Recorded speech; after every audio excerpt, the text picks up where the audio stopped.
মসজিদ কেন সুন্দর করা লাগে? কাঁচা তলে মাটি থাকলেতে হয়, পলিথিনে পড়লে তো নামাজ হয়। কথা বোঝা গেছে কি? কথা তো কন না। মাটির মধ্যে নামাজ পড়লে হবো না?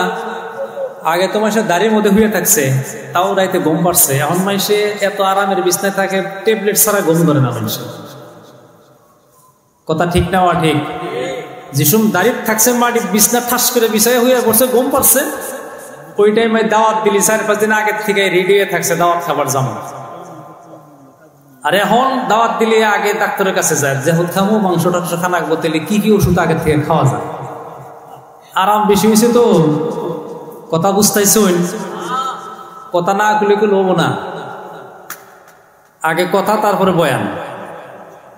তো মসজিদ কেন সুন্দর করি আমরা? মসজিদ যে সুন্দর করবো এটা আল্লাহ রাসূলের একটা নির্দেশ আছে। মসজিদটাকে তোমরা সুন্দর করো খুশবু দিয়া। কি দিয়া? খুশবু দিয়া, আতর দিয়া।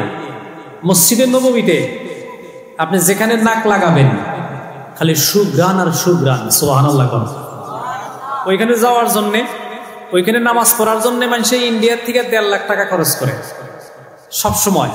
আর হজ করার টাইমে তো এখন 5 লাখ করে লাগবে। ওই জায়গা দেখবার জায়গা যায়। আল্লাহ রাসূল বলছে মসজিদগুলো এত সুন্দর করে সাজাও, ঠিক গোটা পৃথিবীর সাথে সাথে রঙে শরীর যে মসজিদ ওটাও সাজাও। কি জন্য সাজাবা? সুন্দর করে সাজাও, খুশবু দেও, বাসনা দেও ভালো করে, ঢুকলে যাতে কোনো উম্মত বাড়ায় আসপার না চায়। সুবহানাল্লাহ কোন। এই জন্য মসজিদ সাজান লাগে। বহুতে ফতোয়া দিয়ে বইয়া থাকে যে মসজিদ খালি সুন্দর হবো, এই মুসল্লি থাকবো না, আর খালি কিয়ামত আসবো। কথাটা খালি 1 মিনিটই হবো না। কথা আমরা বুঝছি না? নাই, বহুত মসজিদ এরকম আছে, দেখলি নামাজ পড়বার মনে ধরে। কথা ঠিক না? ঠিক। যারা দিল্লি গেছেন, যারা জামে মসজিদে গেছেন, যারা নিজামুদ্দিনে গেছেন, যারা বোম্বাই শহরে গেছেন, এত ভালো ভালো ভালো ভালো মসজিদ আছে।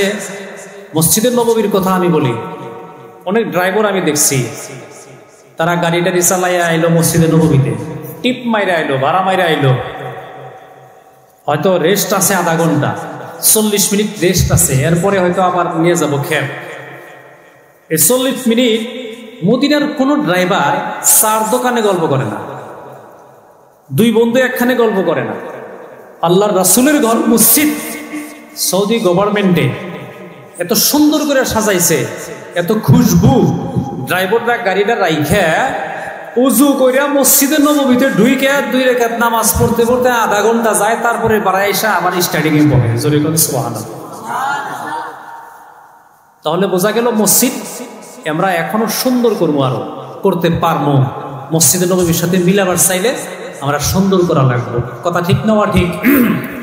আরো কতগুলা কারণ থাকে। কতগুলা?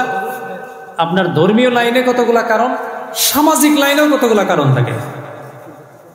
এখন বোম্বে শহর থেকে, দিল্লি শহর থেকে আমাদের এই অঞ্চলে যদি কোনো জামাত আসে আর ওই মসজিদে যদি ভালো ফেসিলিটি না থাকে, ল্যাট্রিন বাথরুম, তাহলে তাদের কষ্ট হবে। কথা ঠিক না? ঠিক। তাদের কষ্ট হবে, আর তারা কষ্ট পায় গেলে আমাদেরও কষ্ট হবে। তো বুজুর্গ দোস্ত, আজকের দিনেও আপনি মসজিদ সাজান। কি দিয়া? খুশবু দিয়া। সুন্দর করে ঘর বানান। আজকের প্রেক্ষাপটে এটা জরুরি, এটা দরকার, এটা কোনো দোষ না, এটা কোনো আইব না। হ্যাঁ, দোষ ওইটাই 3 তলা 4 তলা বানাইলাম কিন্তু মানুষ নাই, এটা দোষ। মানুষ বাড়তেছে, ঘর সুন্দর করেন, সাজান, সঙ্গে মারমর লাগাইয়া দেন।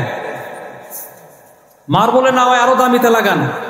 যদি মানুষ আরো এর উপরে আকর্ষণ হয়ে বেশি আহে, জামাতে মানুষ বেশি বাড়ে, আরো সাজান, আরো সুন্দর করেন, খুশবু দিয়া দেন, আতর লাগাইয়া দেন। কাবা ঘরের চাইরো মুড়া মানুষ তো ঘরে, কাবা ঘরের হাতে মানুষে যা করে শরীয়তে জায়েজ নাই, কিন্তু ওটা মানুষে আবেগে করে। আল্লাহ এটা ধরবো না কিয়ামতের দিন। সুবহানাল্লাহ কই। মানুষ ইমোশনাল হয়ে যায়, এখানে যায় মানুষ আবেগিক হয়ে যায়। আল্লাহর ঘরের সাথে মানুষ এইভাবে ধরে, যেখানে সেখানে হাত দেয়, মানুষের চুম্বন করে, গাল লাগায়, মাথা লাগায়, কিন্তু এগুলো ঠিক না। মানুষ ওইখানে আবেগে করে। তো এগুলো করে যাওয়ার পরে প্রত্যেক নামাজের টাইমে যে বিরতিটা দেয়, যখন তোয়াব বন্ধ হয়, খালি ফরজ নামাজের টাইমে তোয়াব বন্ধ হয়, ওই টাইমে খাদিমরা আতর দিয়া ভালো করে বৈশা দেয় আবার। জোরে বলেন সুবহানাল্লাহ। তাহলে মসজিদ আমরা সুন্দর করতে পারবো। ইসলামী শরা, বিধিবিধান এবং সমাজনীতি এটাকে কি করছে? জায়েজ করছে। আমরা বলি মারহাবা। তো মসজিদ যে বানাইলেই আপনাকে আমাকে আল্লাহ পুরস্কার দিবে, এটা দুনিয়ার কেউ বলে নাই। কোনো রাজা বাদশা না, কোনো প্রধানমন্ত্রী না, কোনো দেশের প্রিন্স না। মসজিদ ভালো করে সাজাইলে তাদেরকে আল্লাহ জান্নাত দিবে, এটা নবী বলছেন। কে বলছেন? নবী বলছেন। নবীর কথা কোনোদিন মিছা কথা আছে কি নবীর? নবী যা বলছে তা হবে কি না? তা হবে। যদি তাই হয়, আপনি যদি একিন করেন, একিন কইরা যদি আপনি বিসমিল্লাহির রহমানির রহিম কইয়া একটা মার্বল আপনি বসায়া দিলেন, রাসূল কইছেন মসজিদ বানাইলে, মসজিদ সাজাইলে তার জন্য জান্নাত আল্লাহ বানায়া রাখবে।